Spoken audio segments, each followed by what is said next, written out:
प्रणाम, नमस्कार। बहुत स्वागत है आपका उस कार्यक्रम में जिसका नाम है हे प्रभु आनंद दाता। और इसके एक नए एपिसोड में हम आपका स्वागत करते हैं, यानी ये कार्यक्रम आप पहली बार देख रहे हैं। आज जिस विषय पर हम बात करने जा रहे हैं उस पर, उसके कई रूपों पर हम पहले चर्चा कर चुके हैं,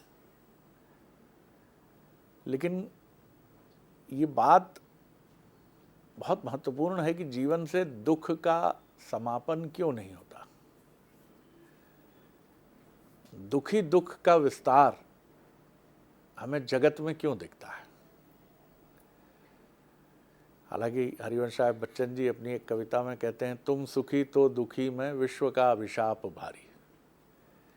अब ये तो एक अभिशाप है कि कोई सुखी है तो कोई उसी के सामने रहने वाला पड़ोसी बेहद सुखी है। अब ये पूरी प्रक्रिया है जीवन की, लेकिन ये दुख की जो छाया है इसका इतना अटूट विस्तार हो जाता है, इतना अटूट विस्तार हो जाता है कि धीरे धीरे आँखों में आशा की ज्योति धुंधला जाती है। चेहरे की एक एक झुर्री बताती है कि आपका जीवन गहरे दुख से गुजरा है। और फिर इसमें कई लोग स्वांग और नाटक करने लगते हैं कि नहीं, दुखी नहीं है। ये एक मनोवैज्ञानिक समस्या है।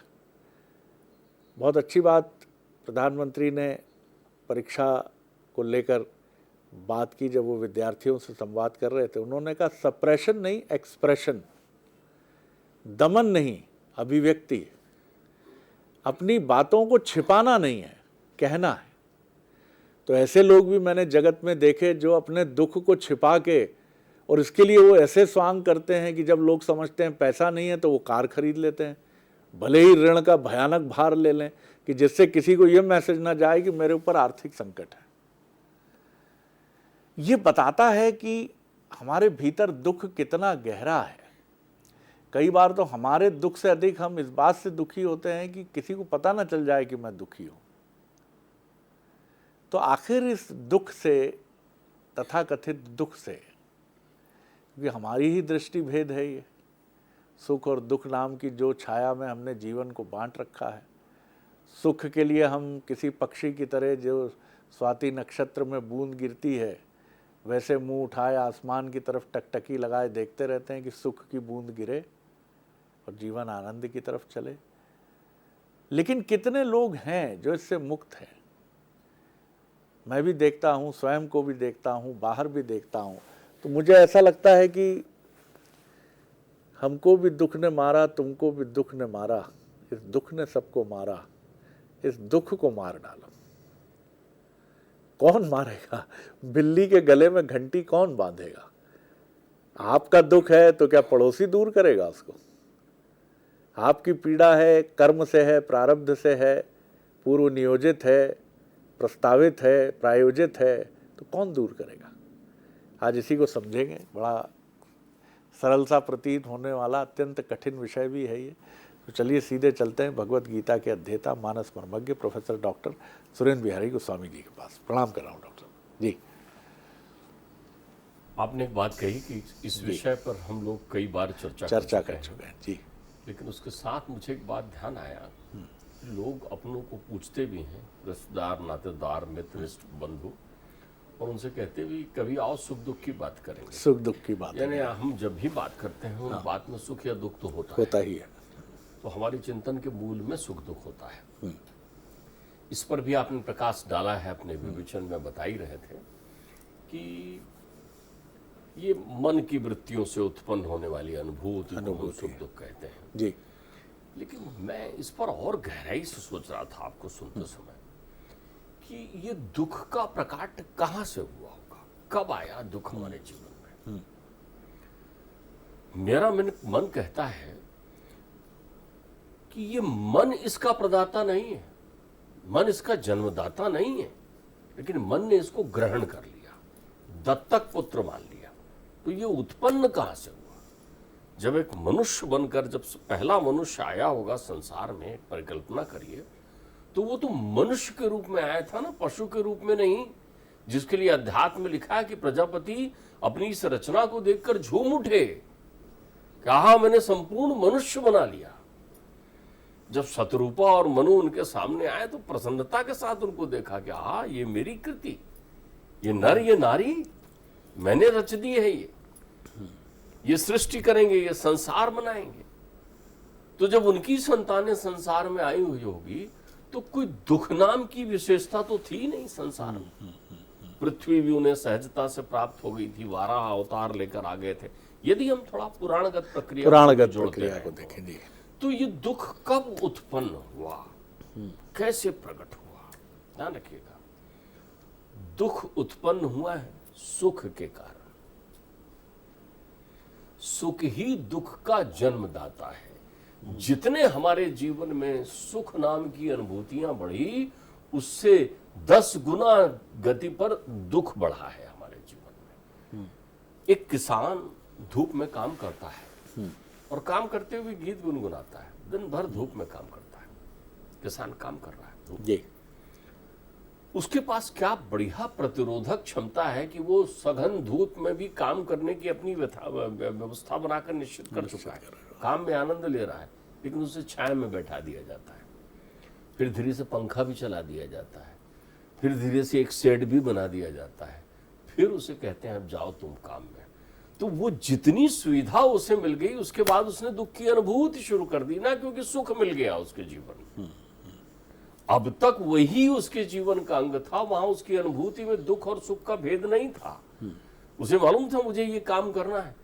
तो मनुष्य ने अपने जीवन में जितनी भी ज्ञान और विज्ञान की अभिवृद्धि की, उसने दुखों के घनत्व को बढ़ा दिया। हमारे जीवन में मिलने वाली सुविधा, हमारे जीवन में मिलने वाली सुविधा, ये मैं शब्द अलग अलग इसलिए कह रहा हूं कि ये विधा जहां भी है वहां अविद्या है, वही माया है, वही दुख का मूल है, वही दुख का मूल है। क्योंकि हम तो बड़े प्रसन्न रहते थे ना कि जब हम नदी का निर्मल जल पी लिया करते थे और ठंडा पानी हमारे लिए पर्याप्त हो जाता था। मटके पर हम आए तो मटके का पानी और बिना मटके का पानी, मटके का पानी है तो सुख की अनुभूति की, और मटके का पानी नहीं है तो दुख की अनुभूति शुरू हो गई। ठंडा नहीं है पानी, फ्रिज का नहीं है पानी। आप समझिए, इसका अर्थ ये हुआ कि विज्ञानमय कोश ने हमारे जीवन में अनंत सुविधाएं तो प्रदान की, लेकिन हमारे अंतर मन की प्रतिरोध क्षमताओं का हनन कर लिया।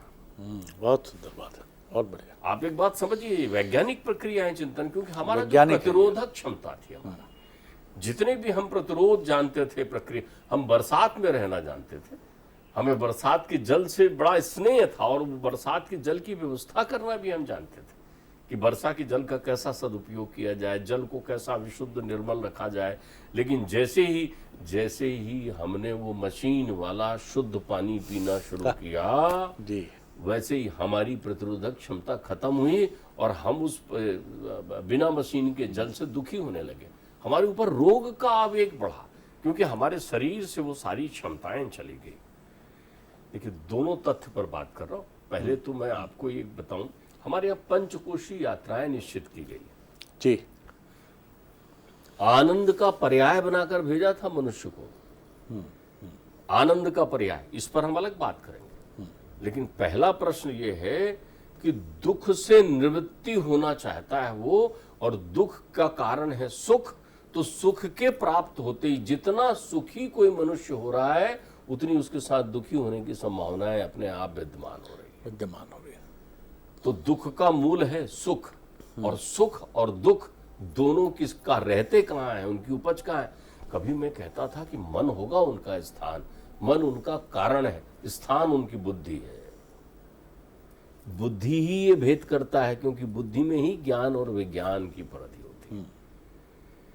तो बुद्धि के भेद से हम सुख और दुख की अनुभूति करते हैं। ये दोनों अनुभूतियां जहां से आती हैं, जिस परिवेश को, उसको हम मन कह देते हैं अपनी जगह। अब गीता तो क्या सुंदर विश्लेषण करती है। गीता क्रम बना के विश्लेषण करती है। दुख इतनी तीव्रता से हमारे जीवन में प्रवेश करता है कि दुख की गति से हम प्राण भी निछावर कर देते हैं, प्राण भी देना पड़ता है हमको। लेकिन प्रश्न यहाँ ये है कि दुख जो है सापेक्ष मान में हम गिन रहे हैं, सुख भी दुख हो सकता है और दुख भी सुख हो सकता है, ये अपनी जगह है। सापेक्ष मान में दुख को मैं गिन रहा हूं।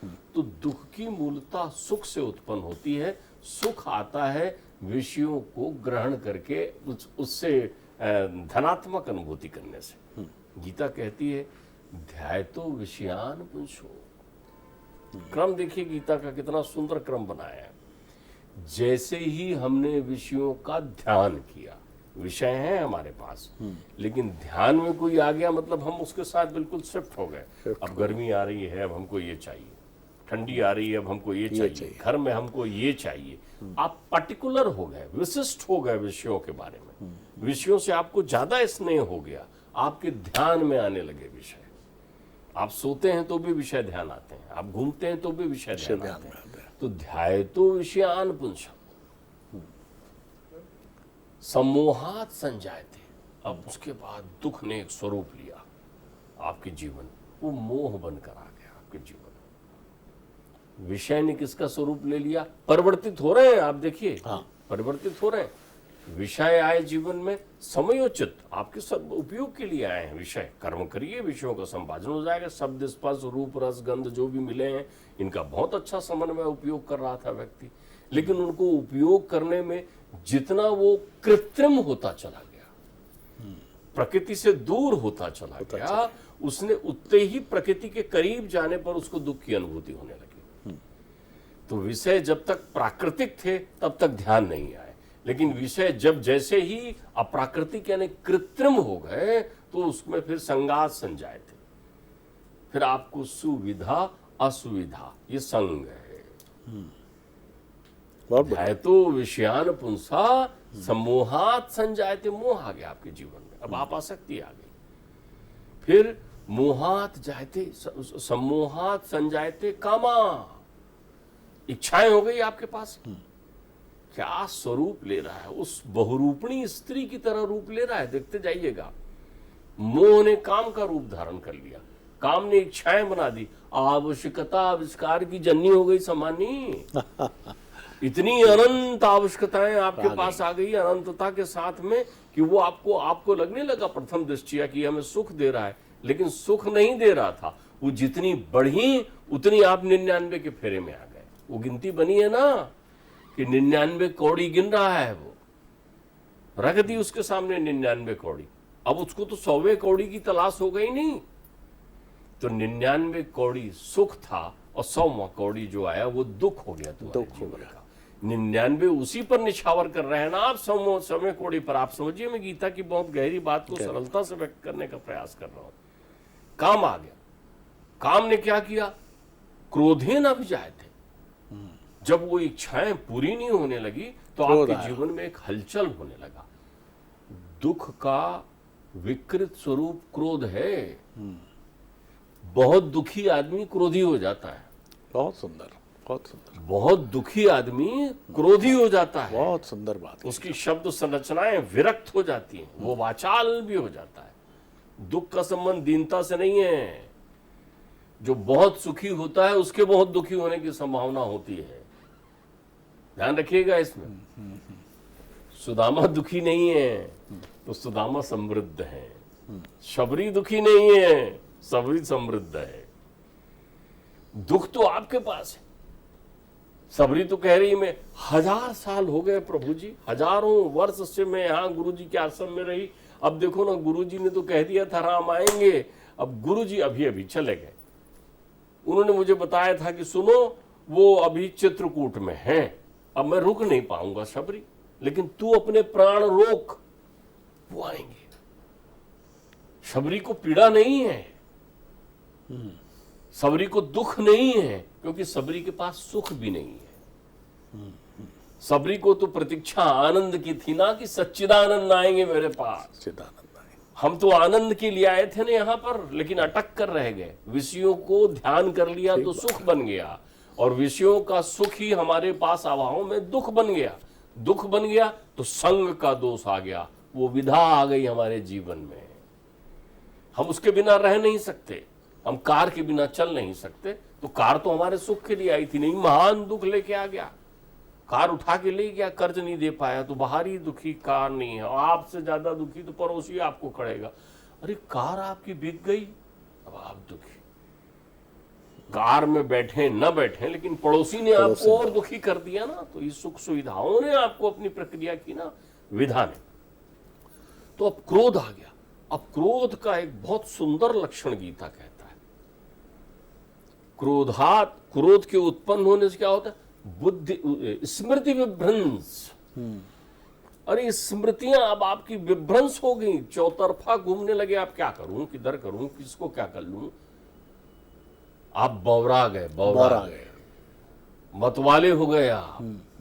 तो स्मृति विभ्रंशात बुद्धिनाशेत, और बुद्धिनाशात प्रणश्यति, बुद्धि के नाश होने से आप प्राणों का संकट हो गया। तो देखिए दुख कहां से आ गया? विषय का ध्यान करने से।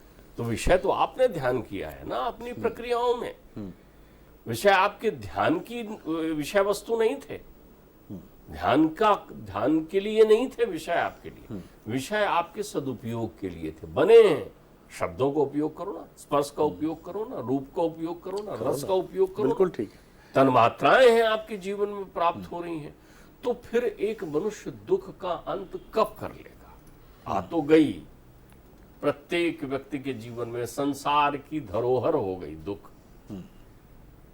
ध्यान रख लीजिएगा, दुख चूंकि सुख से उत्पन्न हुआ है, तो जब भी दुख शब्द का उपयोग करो तो उसमें सुख को समाहित मानो। लोग तो सुख दुख कर देते हैं। कितने चतुर लोग, कितने चतुर लोग हैं। दुख ही है। आपने कहा मेरे घर सुख आया, अरे भैया ये दुख आ गया। क्यों? वो आया ना, तो उसके साथ तो चिपका हुआ चला रहा है दुख। धन आ गया, अरे सुखी हो गया, अब दुखी करेगा तेरे को। ये ऐसा बन गया। जब भी आप सुख शब्द कहते हैं तो वो दुख से विरक्त नहीं है, दुख उसमें ही चिपका हुआ है। बल्कि कई बार तो ऐसा लगता है कि सुख में भी दुख चलता रहता है। आप ये सोचो, कितनी अच्छी बात। आप ये देखो कि इसीलिए तो चतुर सुजान को आप ये देखो ना, मुझे तो मैंने भागवत कम से कम सैकड़ों बार पढ़ी है, पुराणों को न जाने कितनी कितनी बार पढ़ा है, अलग अलग पुराणों में अलग अलग स्वरूप लिया है। मैं 2-3 प्राणियों को गहराई से चिंतन करके देखता हूं कि इनके मन में कामनाएं नहीं आई होगी। अरे वो आदमी जो केवट है भाई, जो केवट है जात का, जो इधर से उधर नाव में पार लगा रहा है। अभी आपको समझ में आ रहा होगा नाव वाले लोगों की धन की कितनी आर्थिक विकास हो रहा है कुंभ के मेले में। आप देख रहे हो कि क्या ले रहा है वो आपसे पैसे, कैसे लेता है वो आपसे पैसे। तो वैसे उस काल में गरीब व्यक्ति झोपड़ी बनाकर गंगा के किनारे रह रहा है, राजा आ गया है भाई। वो कह रहा है नहीं बैठाऊंगा, पैर धोऊंगा, मेरी नाव तुमने अब नारी बना दिया तो क्या होगा। उसके भाव देखिए कितने सुंदर। उसको अंगूठी दे रहे हैं, अंगूठी। वो अंगूठी आप समझ रहे हैं कौन सी अंगूठी दे रहे हैं उसको, लेकिन उसे सुख नहीं चाहिए। वो कितना चतुर है, उसे सुख चाहिए ही नहीं, अंगूठी से सुख मिल जाता उसको जो चाहिए वो ले रहा है, आनंद। ध्यान रखिएगा, मैंने एक तथ्य सोचा कि जंगल की कंदराओं में बैठे हुए ऋषि मुनि क्या दुखी होंगे क्या? वो जब वहां उनको वर्षा का मार और ताप सहना होता होगा तो क्या दुखी होंगे क्या? चट्टान कभी गर्मती नहीं होगी क्या? वहां भीड़ों में उनको ये मच्छर और कीड़े मकोड़े और सर्पदंश चुभते नहीं होंगे क्या? इसका कोई उल्लेख क्यों नहीं है कहीं? क्यों? क्योंकि उन्होंने सुख और दुख का भेद किया ही नहीं था। बहुत सुंदर। उन्हें कोई सुख नहीं चाहिए था जी। तो उन्हें चाहिए क्या था? जैसे ही आप सुख का नाश कर देते हैं वो दुख, वो आनंद बन जाता है। बहुत बढ़िया। तो एक दुख जो है सुख के साथ जुड़ा ही हुआ है। तो हर वो व्यक्ति जो अपने आप को सुखी समझता है, समझ रहे, वो दुखी है। आपकी बात से इतनी सुंदर बात मेरे मन में आई, आपको भी बड़ा आनंद ही आएगा, आना ही चाहिए कि आजकल जब सेल लगती है तो हम पढ़ते हैं बाय 1 गेट 3। अब आप लेके आ रहे हो दुख, समझ रहे हो सुख। आप सोचिए, मेरी बात को थोड़ा सा गहराई से जाइएगा। आपने लिया सुख है तो उसके साथ तो फ्री में मिल रहा है दुख। जैसे सेल वाले कहते हैं कि एक लिया ना, एक के साथ ये 2 फ्री है, तो एक सुख के साथ दुख तो फ्री है ना भैया। आनंद की इच्छा कहाँ है? आप ले आए सुख, आते गाड़ी खराब हुई, वारंटी थी, फिर भी अरे ये लेना ही नहीं था इस गाड़ी को, तो जो एक दिन पहले सुख था, सेल्फी ली जा रही थी, वो दुख हो गया, क्योंकि लिया आपने बाय वन गेट वन है, खरीदा है और लिया है। बहुत अच्छा नाम आपने। जी जी जी, बाय वन गेट वन, मतलब अगर आपने सुख आ गया तो दुख तो उसके पहले ही आया, पहले ही आया उसके। भाई आनंद तो नहीं लिया ना आपने तो, और आनंद बिकता नहीं है, बिकता नहीं, आनंद अनुभूति का विषय है। बिल्कुल ठीक बात है। इसीलिए ऋषि मुनियों ने आनंद की अभीप्सा की है, चाह की है, आनंद के लिए वो चले हैं, और इसीलिए तो संसार छोड़ दिया उन्होंने। नहीं तो बात तो सही है कि ईश्वर तो वातानुकूलित कक्ष में भी है और हिमालय की कंदराओं में भी है। और यही बात है कि एक दृष्टांत इसके पहले भी संभवतः इसका जिक्र हमने किया है।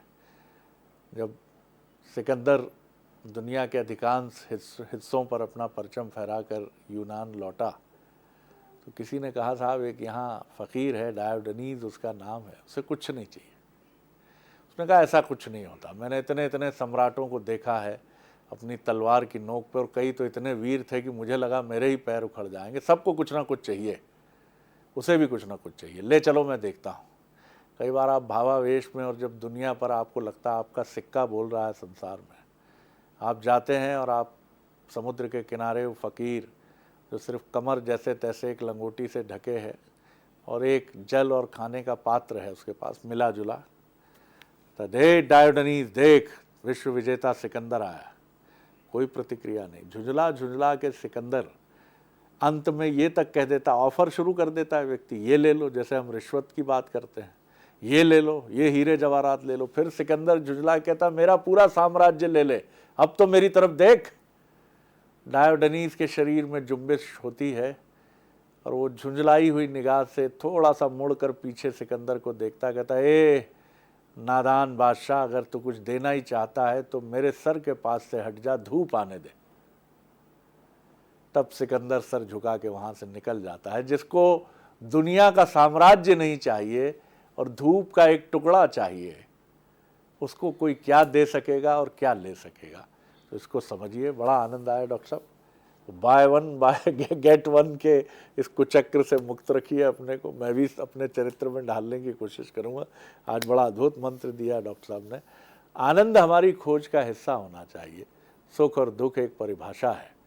जो कोई भी चीज़ आप सुख रूपी लेकर आएंगे, दुख अवश्य आएगा। प्रणाम। अगले एपिसोड में एक और विषय लेकर उपस्थित होंगे।